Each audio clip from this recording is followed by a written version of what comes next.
myself repeatedly drawn to was the things that we make as human beings, humankind. It wasn't always necessarily the thing in the art museum, but sometimes it was like the quilt that my grandmother had made, or these amazing quilts. They become aesthetic objects, but they are also practical objects. They keep us warm, protect us, and it's also the sort of social history where they are, an exchange of stories, history, craft happens around them, and it's those type of things that we make as human beings, even the chairs that we're sitting on, or decisions in the architecture of this room.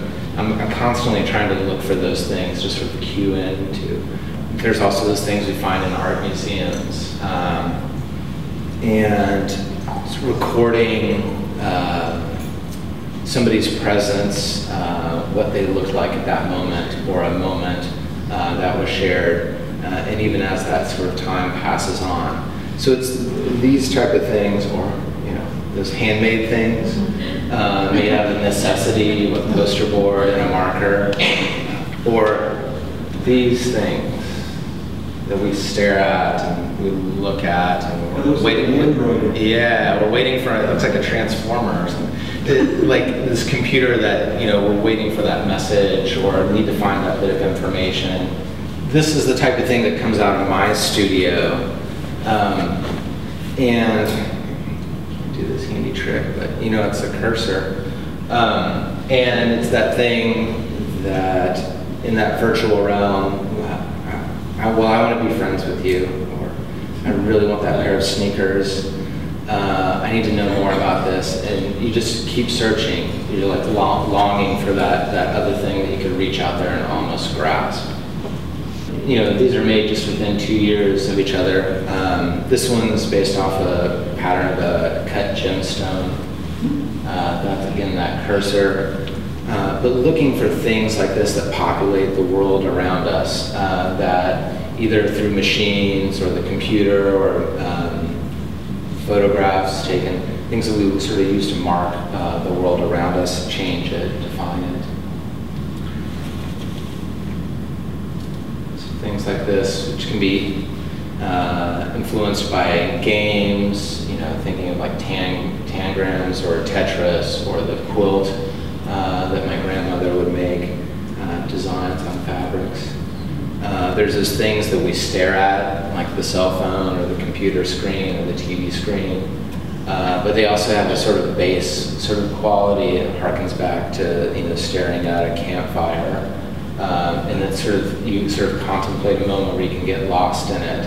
Sometimes, you're lost in the computer, just staring at it, don't need to go to bed yet. Just look, maybe I'll find a really interesting story to read or a movie to watch. There's a variety of these things that are circulating around my studio. I collect them as photographs, tear things out of magazines, collect objects to have them around me. So it might be a child's drawing that I find on the floor, or a really badly done mathematical diagram. Those type of things I'm constantly looking for, and then oftentimes fusing them in the studio.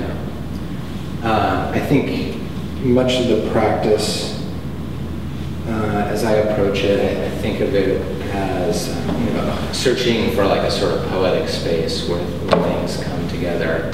For some reason, when I try to explain my stuff, I usually refer to quotes from poets, things like that.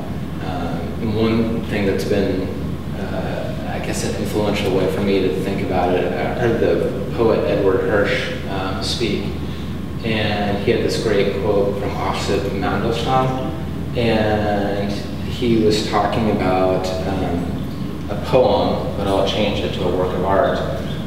Is really this message in a bottle that's cast upon the sea. When you and I find that bottle, we open it up and we find that it's addressed to us. It's when I'm in the studio that I'm really trying to connect to that, because I've found these messages in the bottle, and I want those messages in a bottle, you know, that I might reinterpret them or retell that story and then cast them upon the sea. This image here is important to the large painting that you see upstairs. And this image, which comes from this image, it was on the childhood, the photo album that my family had when I was a child. Just like a Kmart, I don't know, $4, got the whatever plastic glassine thing where you stick your photos in it.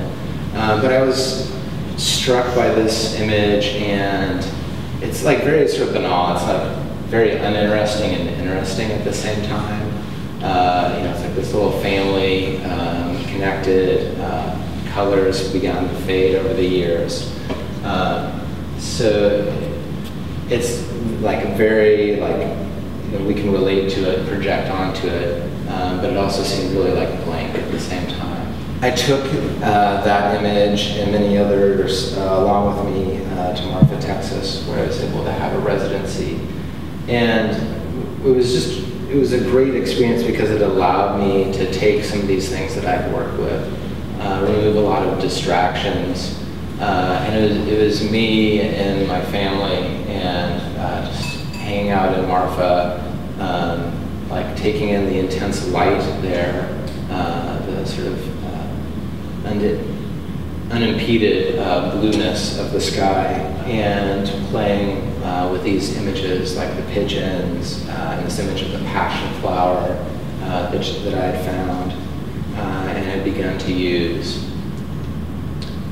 So this is the image in which the passion flower, it's this sort of like really alien plant. You have plants, we sort of project onto them. You know, once I tell you that's a marijuana plant, then you sort of, all your ideas about that, well, it's illegal, it's medicinal, painkiller, renewable resource, you know, it's all these different things.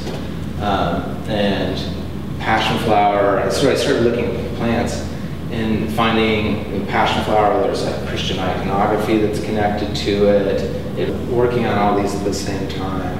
And that's a constantly sort of reoccurring thing in my studio, that I'll be working on these disparate images at the same time, sort of seeing how they bump into each other and can communicate with each other.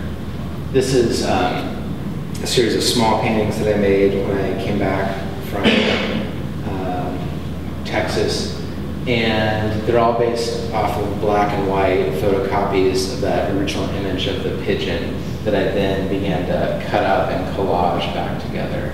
So I wanted, I sort of think of that, like that image of the pigeon now as really like a stone, and I can crumble it and stack it up and rearrange it. But again, like these really high key colors, I think was really influenced by the intensity of light that I was experiencing out there in Texas. A few of these are upstairs.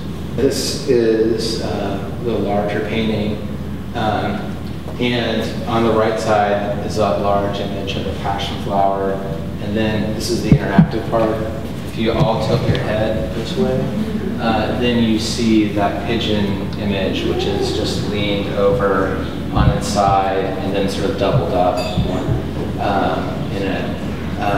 And so, thinking about even just like the strange implications of sort of just turning something over on that sort of flat screen of the painting surface. And I really think of that painting surface as, again, it's this screen where you can move things around, where it's like a chalkboard, where you can work with ideas, that you can bring unlike things together and trying to find a meeting place for them.